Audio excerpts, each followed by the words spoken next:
Shalom Bapak Ibu dan saudara sekalian yang terkasih. Ketika kita menjalani kehidupan kita sehari-hari, kita tentu berharap bahwa apa yang kita lakukan semuanya berlangsung dengan baik dan juga dengan benar. Kenyataannya menjadi baik dan benar itu tidak selalu mudah. Bahkan tidak terelakkan bagi kita ketika kita berelasi dengan orang lain, maka kita kemudian menyakiti hati maupun perasaan mereka. Nah, di dalam berelasi ini, Bapak, Ibu, dan saudara sekalian, ketika kita tidak dapat melakukan segala sesuatu dengan baik dan benar, maka kita perlu yang namanya mengampuni. Mengampuni itu tidak sesederhana ketika dinasihatkan, apalagi diucapkan. Mengampuni itu terjadi bukan hanya sekedar untuk meredakan suasana yang tadinya bergolak, suasana yang tidak nyaman, relasi yang sulit. Mengampuni juga bukan hanya sekedar pemanis kata-kata belaka. Tetapi mengampuni adalah tindakan nyata yang keluar dari kesungguhan hati dan kesungguhan kehidupan kita. Hal yang paling berbahaya, sekaligus juga menjadi dasar bagi keberadaan relasi kita, adalah justru ketika kita harus berhadapan dengan diri kita sendiri. Ketika kita menemukan bahwa diri kitalah yang berbuat yang tidak baik ataupun juga berbuat yang tidak benar. Di dalam situasi itu bisa ada dua ekstrim yang terjadi. Ekstrim yang pertama adalah orang yang begitu sulitnya mengampuni diri sendiri atas kesalahan maupun kegagalan yang terjadi di masa lampau, sehingga hidupnya selalu ada di dalam penyesalan, rasa bersalah, rendah diri, dan menganggap bahwa dirinya itu begitu buruk. Ekstrim yang lain adalah orang yang kemudian begitu gampangnya mengampuni diri sendiri, memberikan alasan-alasan yang dirasa masuk akal baginya, sehingga kemudian arti pengampunan itu sendiri menjadi bias. Bagi orang-orang tersebut, keadaan yang muncul adalah selalu dapat memberikan pembenaran atau alasan dan menganggap bahwa apa yang terjadi bukan kesalahan yang besar, atau masih ada waktu lain untuk memperbaiki diri. Bapak, Ibu, dan saudara sekalian, berkaitan dengan mengampuni ini, pemazmur mengungkapkan isi hatinya dalam Mazmur 51 ayat 12 sampai ayat yang ke-14 berbunyi demikian.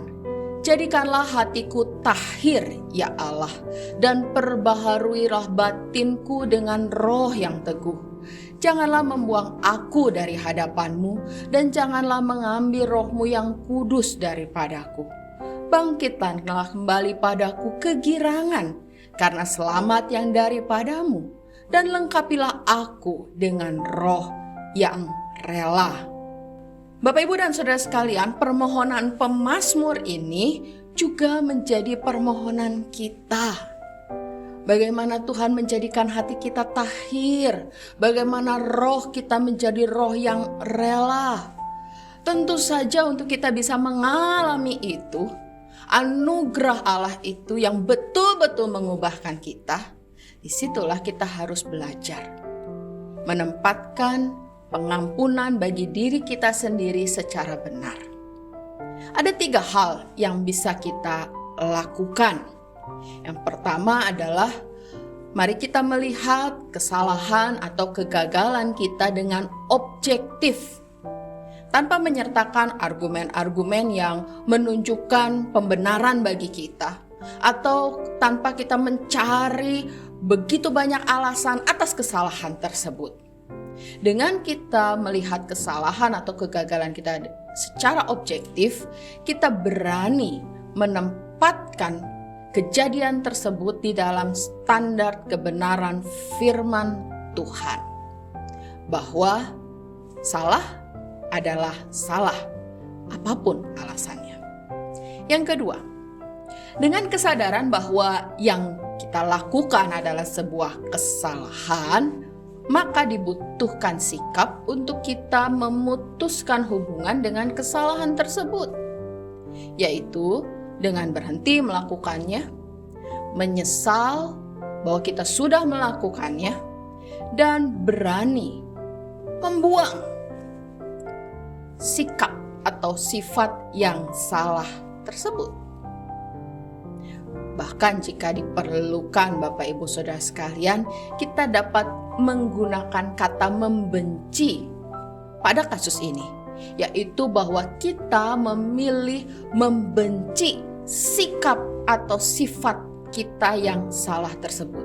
Jadi bukan pada pribadinya, tetapi pada sikapnya atau pada sifat yang salah.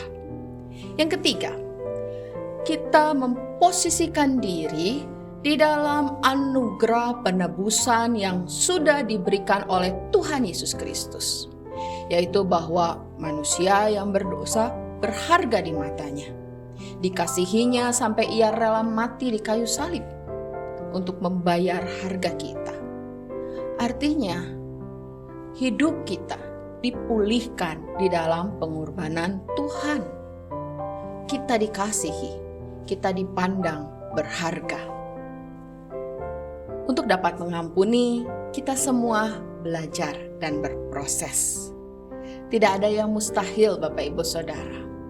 Ketika kita mau memegang dan hidup dalam anugerah, mengampuni diri sendiri menjadi awal bagi kita untuk dapat mengasihi diri kita dengan benar, sebagaimana Tuhan mengasihi kita dan memandang kehidupan kita berharga. Selamat belajar mengampuni.